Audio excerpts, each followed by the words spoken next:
O apóstolo Paulo, olha o que Paulo disse aqui, olha, na segunda carta aos Coríntios, glória a Deus, no capítulo 7, 2 Coríntios capítulo 7, eu não vou ministrar estudo hoje não, viu, irmãos? Hoje nós viemos aqui para agradecer a Deus, mas eu me lembrei desse texto aqui de Paulo, e eu vou apenas passar para os irmãos para mostrar que mesmo Paulo, a gente olha Paulo, o apóstolo Paulo, aquele homem, parecia que era de ferro, não é? Se nós lermos a sua biografia, no capítulo 11, depois a gente volta para o 7, no 11, e no versículo 23, ele diz assim: são ministros de Cristo, falo como fora de mim, eu ainda mais, em trabalhos, muito mais, em açoites, mais do que eles, em prisões, muito mais, em perigos de morte, muitas vezes, recebi dos judeus 5 quarentenas de açoite menos um, não é? 4 vezes 5, 20, né? Então 199 chibatadas, 3 vezes fui açoitado com varas, 1 vez fui apedrejado, 3 vezes sofri naufrágio, 1 noite e 1 dia passei no abismo, em viagem muitas vezes, em perigo de rios, em perigo de salteadores, em perigo dos da minha nação, em perigo dos gentios, em perigos na cidade, em perigos no deserto, em perigos no mar, em perigo entre os falsos irmãos, em trabalho e fadiga, em vigília muitas vezes, em fome e sede, em jejum muitas vezes, em frio e nudez. Além das coisas exteriores, me oprime cada dia o cuidado de todas as igrejas. Olha o versículo 29. Quem enfraquece, que eu também não enfraqueça? Isso é uma pergunta que Paulo está fazendo. Quer dizer, só eu não enfraqueço? Quem se escandaliza, que eu não me abrase? Então veja que Paulo está dizendo, eu também sou gente. Eu também enfraqueço. Eu também me enfraqueço. Eu também me escandalizo. É isso que Paulo está dizendo. Ele está dizendo, parece que Paulo é de ferro. Quando ele cita tudo isto, a gente pergunta, como um ser humano pode aguentar isso? Como que um ser humano pode aguentar tantos reveses na vida? Apanhar de vara, ser chicoteado, passar no abismo. Muitas vezes, como ele foi descido por um cesto, foi apedrejado e jogado como morto, não é? O povo só não jogou mais pedra porque pensou que ele tinha morrido. E Deus livrando aquele homem. E ele disse assim, quando escreveu, ou falou aos anciãos de Éfeso, em nada eu tenho a minha vida por preciosa, contanto que cumpra com alegria. E olha uma coisa, não é cumprir com tristeza, blasfemando, reclamando, murmurando, não, contanto que cumpra com alegria o ministério que eu recebi do Senhor Jesus. Porque a vitória, irmão, está aí. A vitória não está em vencer apenas, mas vencer com alegria. Glória a Deus. Mas eu volto para o capítulo 7, porque o capítulo 7 demonstra mais um pouquinho também da humanidade de Paulo, não é? Ele era um ser humano, ele precisava de afago, ele precisava de carinho. Veja o que ele disse, capítulo 7, versículo de número 2, eu vou ler a partir do 2. Recebei-nos em vossos corações. Paulo queria ser recebido no coração dos coríntios. Recebei-nos em vossos corações, a ninguém agravamos, a ninguém corrompemos, de ninguém buscamos o nosso proveito. Não digo isto para a vossa condenação, pois já antes tinha dito que estais em nossos corações, para juntamente morrer e viver. Grande é a ousadia da minha fala para convosco, e grande a minha jactância a respeito de vós. Estou cheio de consolação e transbordante de gozo em todas as nossas tribulações. Porque mesmo quando chegamos à Macedônia, a nossa carne não teve repouso algum. Antes em tudo fomos atribulados. Olha o que Paulo disse: por fora combates, temores por dentro. Deixa a tua Bíblia aberta aí, para a gente continuar na leitura, mas deixa eu parar um pouquinho. Combate por fora, temores por dentro. Paulo era humano. Paulo está dizendo: eu também tinha medo. Eu combatia, mas combatia com medo. Quantas vezes, irmãos, nós estamos em frente a trabalhos, em frente a lutas, em frente a provas, em frente a decisões que temos que tomar, a conselhos que temos que dar. Porque eu pastoreei campo que tinha irmãos que até para tomar comprimido que o médico receitava, perguntava para mim se podia tomar mesmo. Mas eu disse: mas o médico já não receitou? É, pastor, mas eu quero saber se o senhor concorda. Está concordado, irmão, pode tomar. Muitas decisões que precisamos tomar, e isto muitas vezes nos causa temores, e a gente passa muitas vezes tempos e tempos perguntando ao Senhor: Senhor, será que é? Eu digo ou não digo isto? Eu falo ou não falo isto, Senhor? Porque nós muitas vezes falamos coisas que vai mexer na estrutura de uma família, mexer na estrutura de um emprego de alguém, e o pastor precisa ter todo esse cuidado, porque ele mexe com pessoas, ele trata com gente, com seres humanos, que tem todos os sentimentos. Então Paulo disse: por fora combates, temores por dentro. Mas olha o versículo 6. Mas Deus que consola os abatidos. Paulo estava dizendo: eu estava abatido. Deus que consola os abatidos, nos consolou com a vinda de Tito. Como é bom quando chega um irmão perto da gente, aquele irmão que traz consolo. Não é, irmãos? Aquele irmão que traz consolo. Que você está precisando de um abraço, de um afago, não é? De uma palavra de carinho, e chega um irmão e faz isso com você, lhe dá um abraço, lhe dá: irmão, pastor, eu não vim aqui hoje fazer nada, eu só vim aqui fazer uma oração com o senhor. Eu estou dizendo isso porque eu já recebi isso em Campina Grande, já recebi isso de irmãos, já recebi isso de pastores, de obreiros, viu? Que fizeram isso comigo. Pastor, eu não vim aqui hoje nem lhe pedir um conselho, não vim aqui hoje lhe pedir nada, não vim aqui, eu só vim aqui para orar pelo senhor, ou trazer um versículo para o senhor, ou irmãos que Deus usa até em profecia, para ligar para mim e dizer: olha, eu estava orando e Deus mandou ligar para o senhor, para dizer isso, isso, isso e isso, e eu fico confortado com aquilo. Glória a Deus. Paulo disse: mas Deus que consola os abatidos, nos consolou com a vinda de Tito.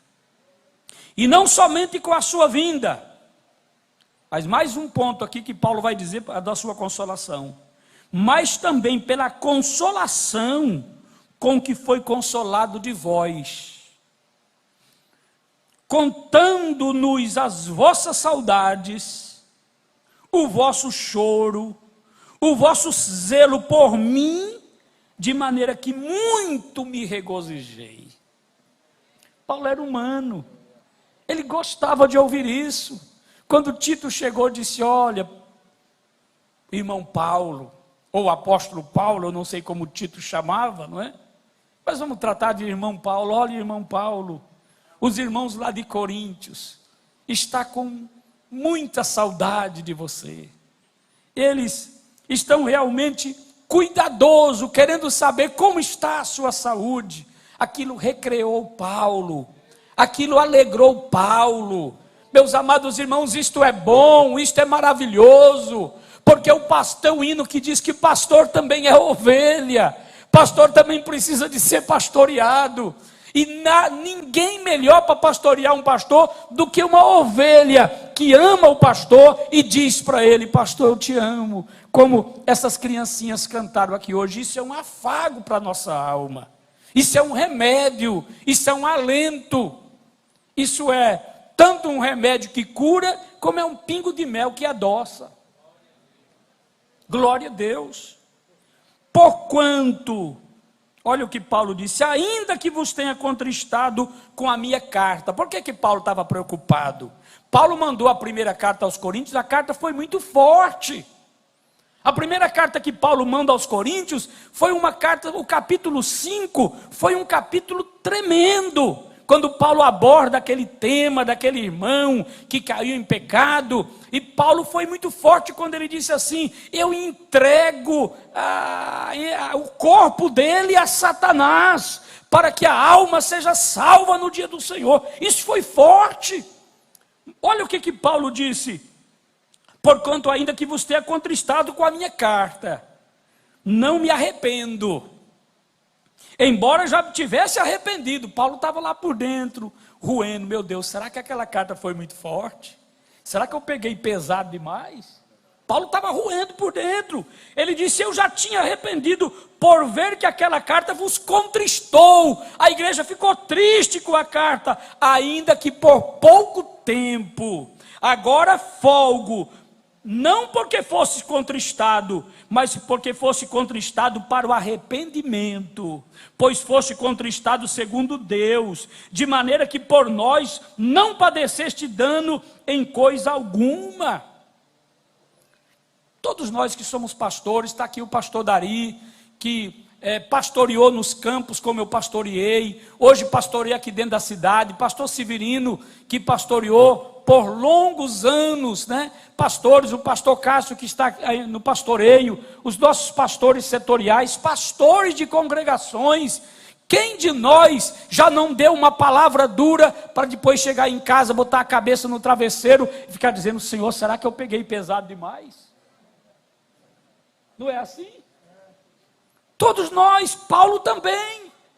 Não é somente nós, pastor Dari, não é somente nós, pastor Severino. Paulo fez isso, e quando ele mandou a carta, ele ficou preocupado: e agora? Eu estou arrependido, mas a carta já foi, eles já leram, eles já estão tristes lá. Mas daqui a pouco Paulo começa a se alentar, porque ele começa a ver que a tristeza que causou no coração da igreja de Corinto foi uma tristeza para a vida, foi uma tristeza segundo Deus. Ele disse: porque a tristeza segundo Deus opera arrependimento para a salvação, da qual ninguém se arrepende, mas a tristeza do mundo opera a morte.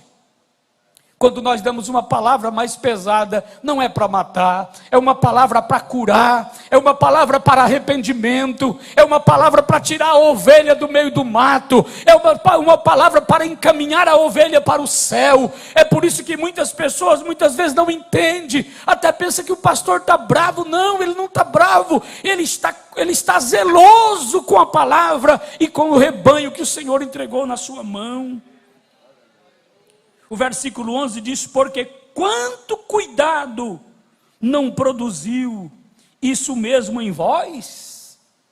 A igreja de Corinto, que estava um pouco descuidada, ele disse: olha, aquela palavra produziu cuidado, que segundo Deus fosses contristado. Aí ele diz: que apologia!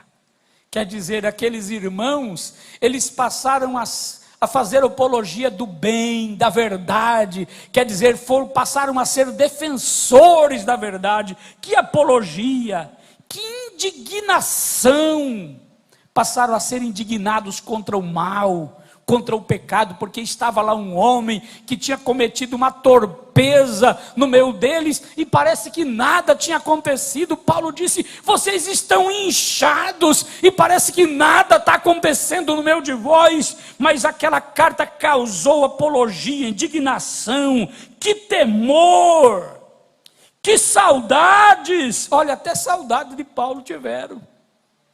Que saudades, que zelo, que vingança.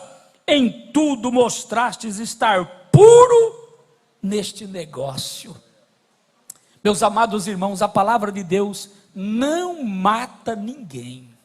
Não, a palavra de Deus não mata ninguém. A palavra de Deus, ela dá vida. Glória ao Senhor. A palavra de Deus dá vida, a palavra de Deus, ela ressuscita. Aliás, ela não mata, ela ressuscita, como ressuscitou aquele vale de ossos secos. A palavra de Deus ressuscita também. Bendito é o nome do Senhor. Mas, meus amados irmãos, eu li esse texto mais para mostrar para os irmãos que Paulo era humano, que Paulo precisava de afago, que Paulo também tinha as suas tristezas, as suas aflições, as suas angústias. Ele também tinha, mas Paulo, ele foi um vitorioso até o final, e é o que nós queremos também, sermos vitoriosos. Não importa as lutas, não importa as provas, não importa muitas vezes os desgostos, os menosprezos, não importa não, de forma alguma. O que importa é que sejamos, olhando para Jesus, o autor e consumador da nossa fé, corramos com paciência a carreira que nos está proposta.